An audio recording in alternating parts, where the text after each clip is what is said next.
अरे बच्चों, आज हम अभ्यास सागर पाठ 2 नाटक में अनुस्वार एवं अनुनासिक की दोहराई करेंगे। पहले भी मैं आपको ये पाठ वीडियो के द्वारा समझा चुकी हूँ।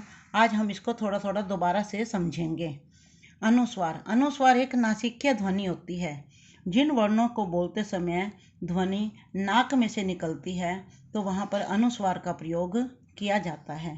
और यदि किसी पंचम वर्ण के बाद उसी के वर्ग का कोई अन्य वर्ण आए तो उस वर्ण के स्थान पर अनुस्वार चिन्ह का प्रयोग किया जाता है। और अनुनासिक में यदि किसी वर्ण को बोलते समय हवा मुंह एवं नाक से एक साथ बाहर निकले तो उस वर्ण के ऊपर अनुनासिक चिन्ह का प्रयोग किया जाता है।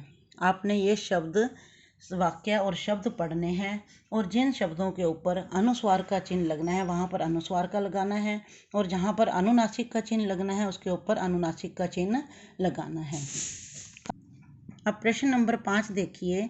नीचे दिए गए रिक्त स्थानों की पूर्ति कीजिए। अब इसमें पंचम वर्ण हैं अंग, ञ, अण, न और म, जो कि हमने वर्णमाला में भी पढ़े थे। ये अब दूसरा देखिए, यदि किसी पंचम वर्ण के बाद, वही बात आ गई है अनुस्वार वाली, उसी के वर्ग का कोई अन्य वर्ण आए, कोई दूसरा वर्ण आए तो उस वर्ण के स्थान पर अनुस्वार चिन्ह का प्रयोग किया जाता है। अगला, यदि एक ही पंचम वर्ण एक साथ 2 बार आए। अब देखो, यदि एक ही पंचम वर्ण एक साथ 2 बार आए तो पंचम वर्ण के स्थान पर अनुस्वार चिन्ह का प्रयोग नहीं किया जाएगा। जैसे अन्न में देखो ये पंचम वर्ण है, ये दो न पंचम वर्ण दोनों बार आ रहा है और सम्मान में भी म पंचम वर्ण 2 बार आ रहा है। तो अगर हम इसमें अनुस्वार का चिन्ह लगाएंगे तो ये गलत हो जाएगा। आगे देखिए, यदि पंचम वर्ण के बाद किसी अन्य वर्ग का यानी किसी दूसरे वर्ग का कोई वर्ण आए तो पंचम वर्ण के स्थान पर अनुस्वार चिन्ह का प्रयोग नहीं किया जाएगा। जैसे जन्म जो है, ये देखो यहाँ पर न जो है ये त वर्ग का है और म है ये प वर्ग का है। तो यहाँ पर अगर हम इसमें अनुस्वार चिन्ह लगाते हैं तो ये गलत हो जाएगा। तो यही कहा गया है कि जब किसी अन्य वर्ग का कोई वर्ण आए तब अनुस्वार चिन्ह का प्रयोग नहीं किया जाएगा। और अनुनासिक है, जब किसी वर्ण को बोलते समय हवा मुंह एवं नाक से एक साथ बाहर निकले तो अनुनासिक चिन्ह का प्रयोग किया जाता है।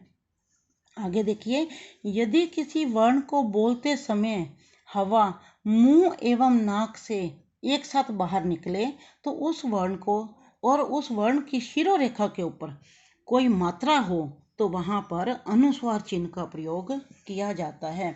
वैसे तो हम अगर हवा मुंह और नाक से बाहर निकलती है तो हम अनुनासिक चिन्ह का प्रयोग करते हैं, लेकिन शिरोरेखा यानी कि लाइन के ऊपर अगर कोई मात्रा लगी हुई है तो वहाँ पर हम अनुनासिक चिन्ह का प्रयोग ना करके अनुस्वार चिन्ह का प्रयोग करते हैं।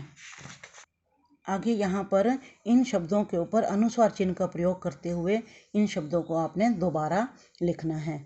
अब आगे देखिए, जिन शब्दों में पंचम वर्ण के स्थान पर अनुस्वार चिन्ह का प्रयोग किया जाएगा उनके सामने हमने हाँ लिखना है और जिन शब्दों में अनुस्वार चिन्ह का प्रयोग नहीं किया जाएगा उनके सामने नहीं लिखना है और हाँ और नहीं का कारण भी लिखना है। जैसे बसंत में अब है हाँ, तो हाँ कैसे है, जैसे अब न जो है वो पंचम वर्ण के बाद उसी के वर्ग का त वर्ण आया है। ऐसे ही है मंडी, अब यहाँ पर अण पंचम वर्ण के बाद उसी के वर्ग का ड वर्ण आया है। कैसे आया है, देखो अण पंचम वर्ण ये भी ट वर्ग का है और ये ड जो है ये भी पंचम वर्ण ट वर्ग का है, तो उसी के वर्ग का वर्ण आया है, तो इसलिए यहाँ पर हम लिखेंगे हाँ।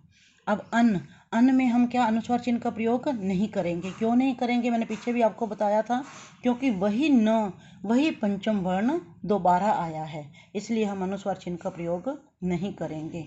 बंदर में अब न जो है वो पंचम वर्ण त वर्ग का है और द भी त वर्ग का है, तो यहाँ पर हम अनुस्वार चिन्ह का प्रयोग करेंगे।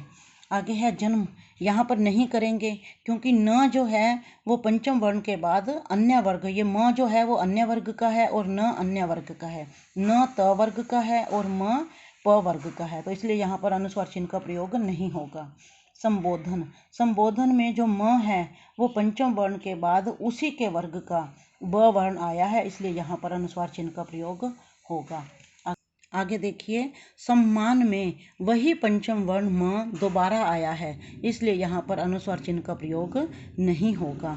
अब आपने इन शब्दों को पढ़ना है और इसमें अनुस्वार या अनुनासिक का चिन्ह लगाकर यहाँ पर नए शब्द बनाने हैं।